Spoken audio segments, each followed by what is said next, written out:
Hello students. आज हम करेंगे topic memory management. Memory management समझने से पहले आपको थोड़ा लॉजिकल और फिजिकल एड्रेस स्पेस के बारे में पता होना चाहिए कि लॉजिकल और फिजिकल एड्रेस क्या होते हैं। The concept of logical address space is that is bound to a separate physical address space is central to proper memory management. अब हमारे सिस्टम में दो तरह के एड्रेसेस होते हैं, memory addresses, logical address and physical address. Logical addresses को हम वर्चुअल एड्रेस भी कहते हैं, जो सीपीयू जनरेट करता है प्रोसेसिंग के टाइम। और फिजिकल एड्रेस क्या होते हैं, वो एक्चुअल एड्रेस होते हैं मेमोरी के अंदर, जो ब्लॉक्स की फॉर्म में होते हैं।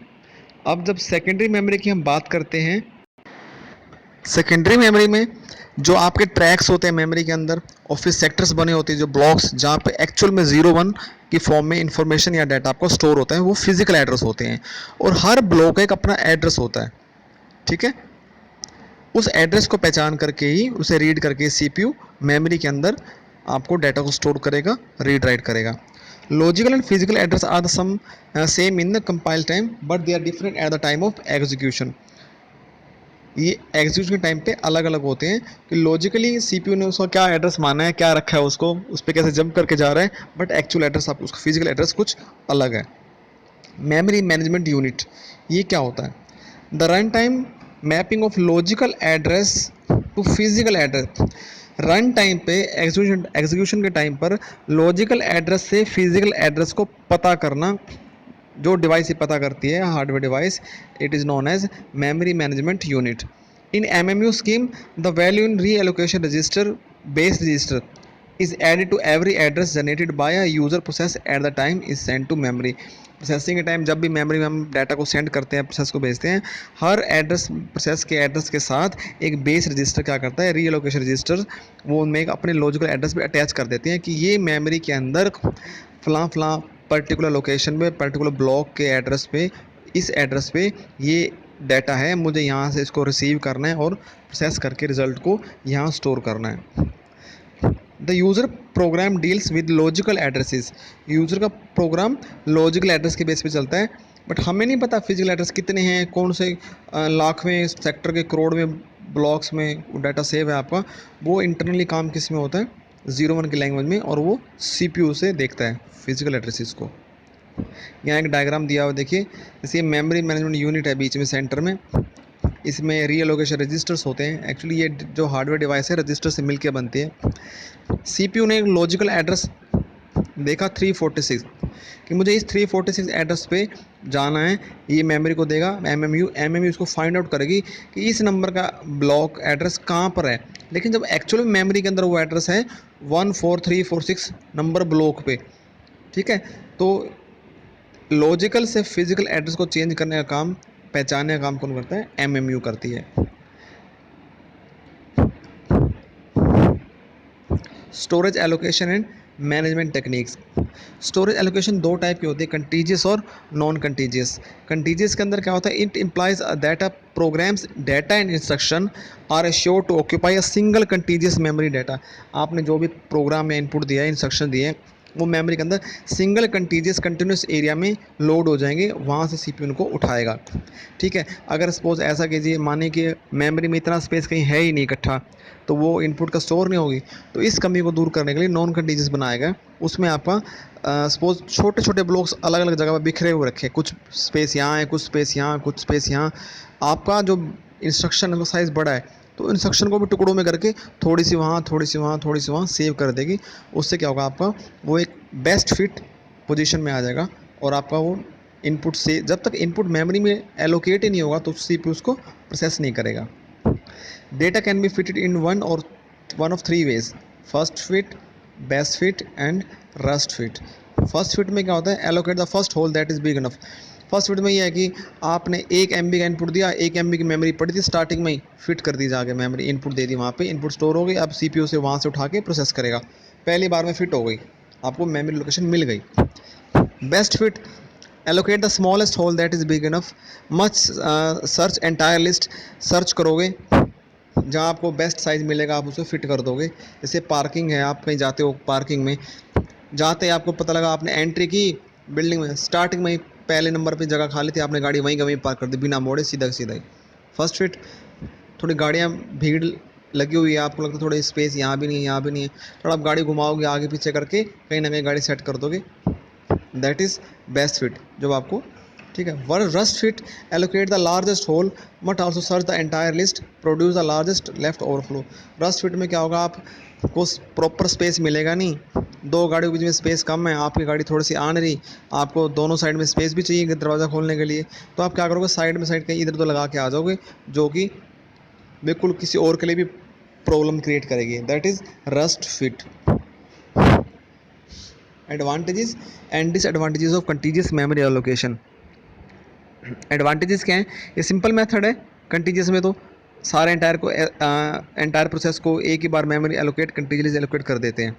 डिसएडवांटेज क्या है, no possibility of sharing data among process, अगर डिफरेंट प्रोसेस के बीच में डाटा शेयर हो रहा है तो वहाँ ये चीज़ पॉसिबल नहीं है। Degree of multi programming is heavily dependent on the memory partition available. जब हम मल्टी प्रोग्रामिंग की बात करते हैं, एक साथ कई प्रोग्राम टास्क सीपीयू के प्रोसेस होने के लिए वेट कर रहे हैं, इकट्ठे लोड होते हैं मेमोरी में, तो वहाँ पर जो डिग्री ऑफ मल्टी प्रोग्रामिंग है, कह सकते हैं जो नंबर ऑफ टास्क या ओवरहेड है, जो ओवरलोड है, वो काफ़ी बढ़ जाता है।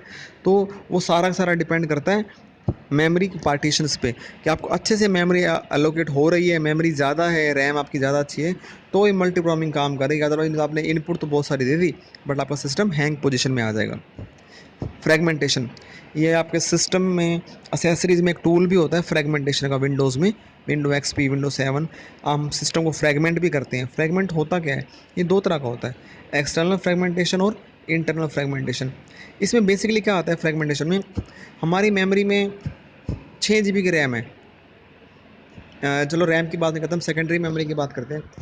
1 TB की हार्ड डिस्क है हमारे पास, 1 TB यानी 1024 GB, चलो आप रफली उसको 1000 GB मान लो, 1000 GB में 800 GB डेटा आपका फिल है, हार्ड डिस्क भरी हुई है, 200 GB स्पेस है बस आपके पास, और वो 800 GB स्पेस एक साथ नहीं है, थोड़ा डाटा कहाँ सेव है, थोड़ा कहाँ सेव है, थोड़ा कहाँ सेव है, थोड़ा कहाँ सेव है, कुछ स्पेस वहाँ वेकेंट है, कुछ स्पेस वहाँ वेकेंट है, तो इस तरह से क्या हुआ, जो फील्ड स्पेस है आपका वो जगह जगह बिखरा हुआ है, और जो आपका वेकेंट स्पेस है वो भी जगह जगह पे कुछ MB वहाँ है, कुछ MB वहाँ, कुछ GB वहाँ, ठीक है, ये ऐसा है।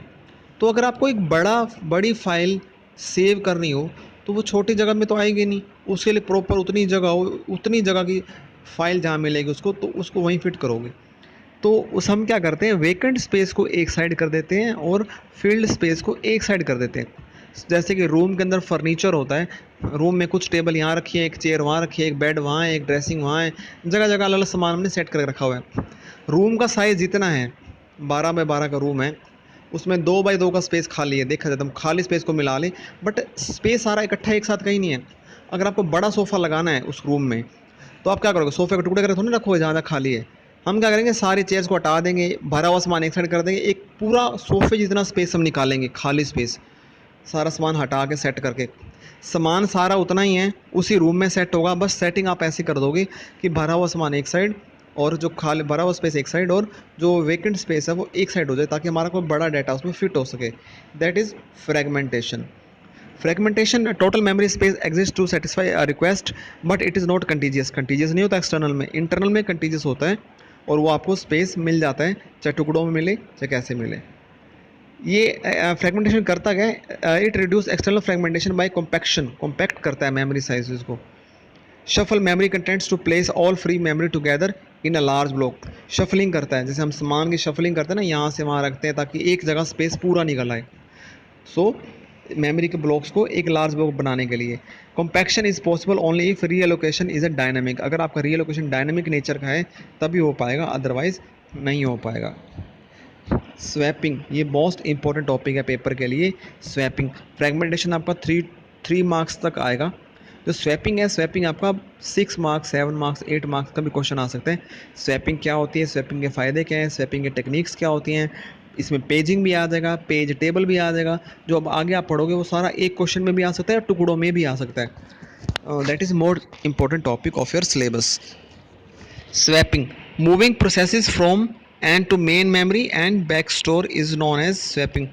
मतलब देखिए, इसको समझने के लिए सबसे आसान तरीका क्या है, जब हम कोई इनपुट देते हैं, आपके पास कंप्यूटर में डी ड्राइव और ई ड्राइव है।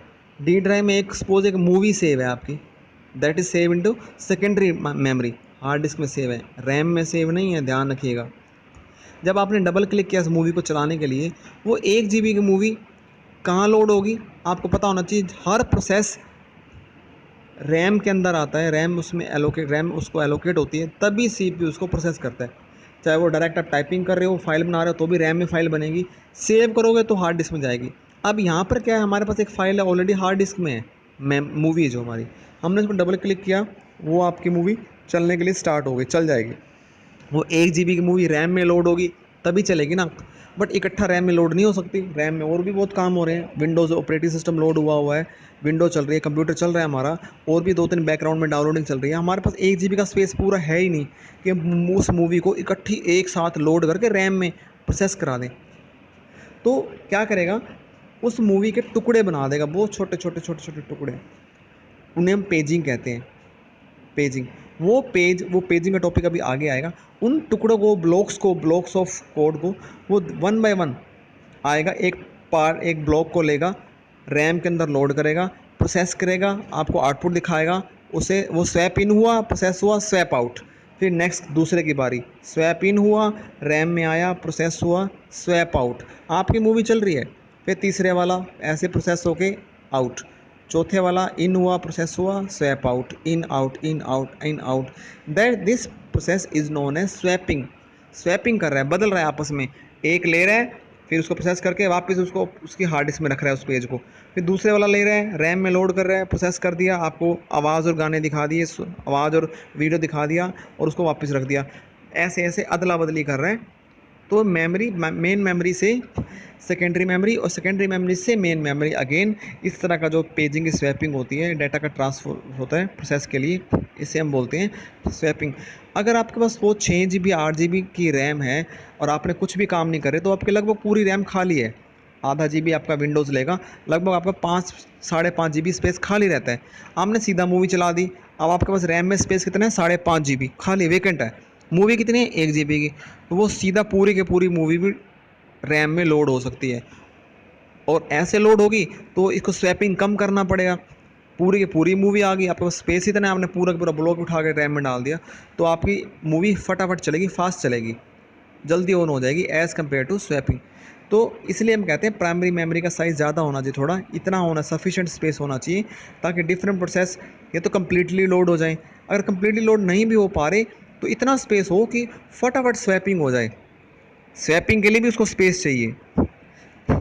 ये इसमें रोल इन रोल आउट, ये वही है जो मैंने आपको बताया, vice versa, in out, roll in roll out होता है।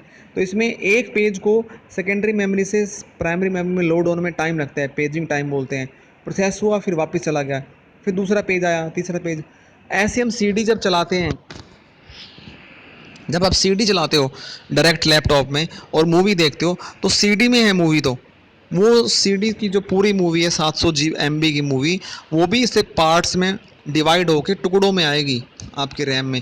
वही पेजिंग का कंसेप्ट आएगा, पेजिंग बनेंगी उनकी, एक एक करके पेज आएंगे, स्वैप इन, प्रोसेस हुए, आउट हो गए, swap out, swap in, swap out.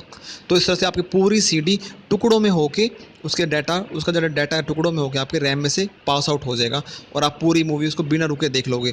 अब आप ये समझिए कि CD के एक पर्टिकुलर पोर्शन में स्क्रैच है, तो वो स्क्रैच वाली CD कभी चलती नहीं है। मूवी चल गई, आधा घंटा मूवी चली, बाद में जब वो स्क्रैच वाला एरिया रीड राइट हेड के अंडर आएगा, नीचे आएगा, तो वहाँ पे वो आपकी मूवी क्या करने लग जाएगी, रुकने लग जाएगी, या तो वीडियो रुक जाएगा, या आवाज़ रुक जाएगी, या प्रॉब्लम आ जाएगी। फिर आप थोड़ा सा उसको फॉरवर्ड करोगे, फिर चल पड़ेगा। ऐसी कंडीशन में क्या हुआ, यहाँ कुछ हार्डवेयर प्रॉब्लम है, हमारे CD में स्क्रैच है, DVD में स्क्रैच है, तो वो डाटा रीड नहीं कर पाया। प्रॉब्लम कोई भी हो, तो उस टाइम जो पेज लोड होने थे वो लोड नहीं हुए, और वो आपका सीन निकल गया, आपने वो कंटेंट नहीं देख पाए। तो इसमें क्या होता है, जब आपका कोई पर्टिकुलर पेज सेकेंडरी मेमोरी से मेन मेमोरी में लोड नहीं हो पाता ड्यू टू एनी एरर, उसे क्या बोलते हैं, पेज फॉल्ट। पेज फॉल्ट हो गया, वो पेज चला ही नहीं, वो किल कर दिया पेज को। ठीक है, ये भी आपका पेजिंग में पढ़ोगे आप इसे आगे। ये देखिए schematic view of swapping. Swapping में देखिए आपका ये पूरी आपकी रैम है, यहाँ से ये लेफ़्ट वाली मेन मेमोरी में ये हिस्सा ऑपरेटिंग सिस्टम ने एलोकेट ऑक्यूपाई कर रखा है, इतना तो ऑपरेटिंग सिस्टम लोड होगा। स्पेस खाली कितना बच गया आपके पास, आपका खाली स्पेस बच गया ये इतना सा, ठीक है। अब यूज़र ने कमांड दी, ये आपकी सेकेंडरी स्टोरेज, ये सेकेंडरी स्टोरेज है आपकी, सेकेंडरी स्टोरेज। इसमें प्रोसेस 1 है, प्रोसेस 2 है, लोड है। ये आपने 2 प्रोसेस कर दिए, एक मूवी चला दी, कुछ और फाइल ऑन कर ली, वो प्रोसेस इसमें जाएगा, प्रोसेस होगा, वापस चला जाएगा, ऐसे प्रोसेस। कहने का मतलब इसमें डिफरेंट प्रोसेस, इसमें सिंगल सिंगल एरो दिखा रखा है, इसमें आप ऐसे कहते हैं प्रोसेस 2 इसमें से लोड हुआ और प्रोसेस 2 का ये एरो यहाँ से भी बन गया। प्रोसेस जो P1 है ये मेमोरी से इसमें गया, इसमें से इसमें आया, ये स्वैप इन, जब मेमोरी प्राइमरी मेमोरी से यहाँ आता है तो swap out, swap in swap out, swap in swap out. मतलब कि सेकेंडरी स्टोरेज से मल्टीपल प्रोसेस एक साथ मेमोरी के अंदर स्वैप इन स्वैप आउट कर सकते हैं, करते भी हैं, तभी तो मल्टी प्रोग्रामिंग ऑपरेटिंग सिस्टम है आपके। नेक्स्ट आता है पेजिंग। फिजिकल मेमोरी को एक फिक्स साइज़ के ब्लॉक्स में बांटना, वो फ्रेम होता है, और जो लॉजिकल मेमोरी ब्लॉक्स को आप जो बांटते हो डिफरेंट पार्ट्स में, और वो ईच पार्ट का पेज कहलाता है। फ्रेम का सभी पूरा ट्रैक रखा जाता है पेजिंग के अंदर, कितने फ्रेम बने और एक फ्रेम में कितने पेज हैं। To run the program of size N pages, N pages हो सकते हैं, आपकी मूवी है तो 1,00,000 पेज बनेंगे, आपकी छोटी सी फाइल है तो 10,000 पेज बन गए, आपका कोई छोटा सा पेंट ब्रश ओपन गया तो 2,000 पेज बन गए, 1,000 पेज बन गए, या एक ही पेज बन गया, वो डिपेंड करता है आपके साइज़, प्रोसेस के साइज़ पर। तो पेजिंग जब होती है, जब page in page out, page in page out swapping होती है, तो इन सब का हिसाब किताब रखा जाता है पेज मैप टेबल में। पेज मैप टेबल के अंदर ये दिखता है कितने पेजेस बने हैं, कितने स्वैप इन हो गए, कितने प्रोसेस हो रहे हैं, कितने स्वैप आउट हो चुके हैं, और कितने पेजेस में फॉल्ट आया। हर पेज का एक अपना नंबर होता है, उनका एक ऑफसेट नंबर भी होता है कि वो बेस मैप एड्रेस को सर्च कर रहे हैं या लॉजिकल एड्रेसेस के हैं, फिजिकल एड्रेस के पेज हैं, वो कहाँ कहाँ के पेज हैं। तो मतलब हर चीज़ का एक पूरा हिसाब किताब रखा जाता है। अब जैसे एक बहुत बड़ा ट्रक हो, ट्रक में बहुत सारी गेहूं की बोरियां लोडेड है, आपने गोदाम में लोड करना है, तुम क्या करेंगे, इतना वजन एक साथ तो नहीं उठा सकते ना, गोडाउन में स्पेस है। हम अगर एक एक बोरी को उठवाते हैं लेबर से, एक बोरी आई रख दिया, दूसरी बोरी, तीसरी बोरी, चौथी बोरी, ये स्वैप इन कर रहे हैं आराम नाम से, फिर वहाँ से एक एक बोरी उठा के लोड करके बाहर बेचते हैं हम। तो इस तरह से हर बोरी का हिसाब रखा जाता है, कितनी बोरियाँ, हर एक का साइज़ कितना है, किसमें कितना गेहूँ है ना। सेम ऐसा ही हम क्या करते हैं, आपका पेजिंग में एड्रेस ट्रांसलेशन टेबल में करते हैं। ये इसका एक आर्किटेक्चर है। सीपीयू ने लॉजिकल एड्रेस रीड किए, लॉजिकल से फिजिकल एड्रेस रीड किए, यहाँ पे देखिए सीपीयू इसने लॉजिकल एड्रेस पढ़ा, लॉजिकल से फिर फिजिकल एड्रेस पढ़ेगा कहाँ पे है वो प्रोसेस, और वो एक्चुअल में मेमोरी में कहाँ रखा हुआ है, यहाँ रखा हुआ है 0101 के फॉर्म में, हेक्साडेसिमल कोड में। और साथ साथ इन लॉजिकल एड्रेस की एक पेज टेबल भी बनती रहती है, यहाँ पे देखो ये पेज टेबल बन रही है यहाँ पे, ठीक है। पेज टेबल में दिखता है कितने पेज बने, कितने मैंने पेज, ये एफ़ लोड हुआ यहाँ पे से, एफ़ यहाँ से लोड हुआ। तो ये जब लॉजिकल एड्रेस और फिजिकल एड्रेस की जब मैपिंग होती है तो पेजिंग के थ्रू ही होती है। ये पेजिंग एग्जांपल हैं, पेज 0 पेज 1 4 पेज हैं, मेमोरी में लोड हो गए, उनकी टेबल बनी, मेमोरी लोड हुए, प्रोसेस होते रहेंगे। एक प्रोसेस के कई सारे पेज बन जाते हैं, तो एक प्रोसेस का छोटा पार्ट कह लो, पेजेस, फ्रेम्स, ये डिफरेंट डायग्राम दिए हुए हैं। Memory protection implemented by associating protection bit with each frame. Her frame के साथ एक मेमोरी बिट होती है जो उसकी प्रोटेक्शन करती है। वो बिट वैलिड है या इनवैलिड है, वो ये बताएगी उससे कि आपका फ्रेम भी वैलिड है या इनवैलिड है। Implementation of page table. Page table की इम्प्लीमेंटेशन कैसे होती है, रजिस्टर से होती है। इसके लिए भी स्पेशल रजिस्टर्स होते हैं सीपीयू के अंदर, जो याद रखते हैं कि मैंने कितने प्रोसेस मैं इनटेक कर रहा हूँ, कितने को प्रोसेस कर दिया मैंने, कितने को प्रोसेस कर रहा हूँ, कितने इसके बाद नेक्स्ट नंबर है। तो हम नॉर्मली प्रोसेस की बात करते हैं। प्रोसेस को अगर हम छोटे रूप में देखें तो फ्रेम्स, और उसको भी छोटे रूप में देखें तो हम पेजेस कह सकते हैं, कि उसके छोटे छोटे मेमोरी ब्लॉक्स बना दिए और वो रजिस्टर में स्टोर होते हैं। Translation look side buffer TLB, it is a small fast cache memory. ये अब कैश मेमोरी और रजिस्टर की मेमोरी की बात कर रहे हैं हम, मेन मेमोरी की बात नहीं कर रहे। मेन मेमोरी तो रैम अलग हो गई। ये जो पेज टेबल है ये CPU के रजिस्टर्स में कैश मेमोरी में लोड होती है। ताकि सीपीयू को पता रहे कि मैंने कितने पेज बनाए हैं, कितने प्रोसेस हो रहे हैं और मुझे कितने पेजेस को आगे प्रोसेस कर चुका हूँ। Page table structure, hierarchical, hash table और inverted page tables. Inverted page table क्या होती है? One entry for each real page of memory, हर रियल पेज की मेमोरी की एक रियल एंट्री करना इन्वर्टेड पेज टेबल में। Each consist the virtual address of the page. Virtual address क्या होता है?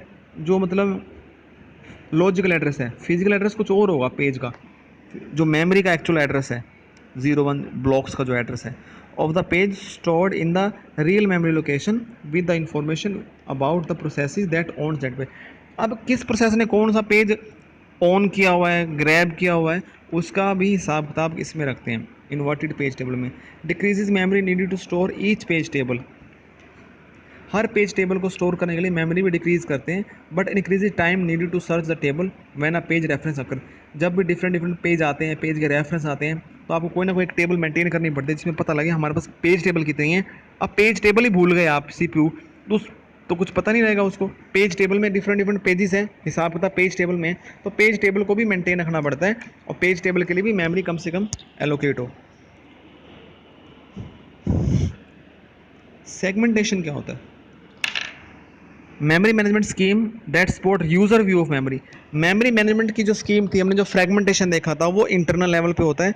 अगर हम उसे एक्सटर्नल यूजर के लेवल पे देखें, एक्सटर्नल लेवल पे देखें, तो वो सेगमेंटेशन कहलाता है। अब program is collection of segment, एक प्रोग्राम डिफरेंट सेगमेंट्स का कलेक्शन होता है। A segment is a logical unit. Segment को आप कैसे कह सकते हो? जैसे आपका मेन प्रोग्राम होगा, कोई प्रोसीजर होगा, फंक्शन, ऑब्जेक्ट, मेथड, कोई भी कोड हो गया, स्टैक, एरे, ये आपकी छोटे छोटे सेगमेंट्स होते हैं जिनको मिला के एक पूरा प्रोग्राम बनता है। सी लैंग्वेज में क्या होता है? सी लैंग्वेज के प्रोग्राम में आपका पूरा देखा जाए तो एक पूरा प्रोसेस है, पूरा एक प्रोग्राम है, but this program has a structure. यार हेडर फाइल्स हैं उसके अलग से, वर्ड मेन फंक्शन है, ठीक है। उसके बाद आपका फंक्शन बॉडी है, ग्लोबल वेरिएबल हो गए, वो अलग हो गए। इंटरनल बॉडी के अंदर देखें हम, आपके local variable, local functions, get C A C L, clear screen, get other functions हैं, एरेज हैं, ठीक है। वो सारे आपके क्या हो गए? सेगमेंट्स हो गए। इन ब्लॉक ऑफ सेगमेंट्स को मिला के ये आपका एक पूरा प्रोग्राम बनता है, जैसे ये सर्कल में दिखाया गया है। सेगमेंटेशन हार्डवेयर, ये एग्जांपल्स हैं। Okay, that's it.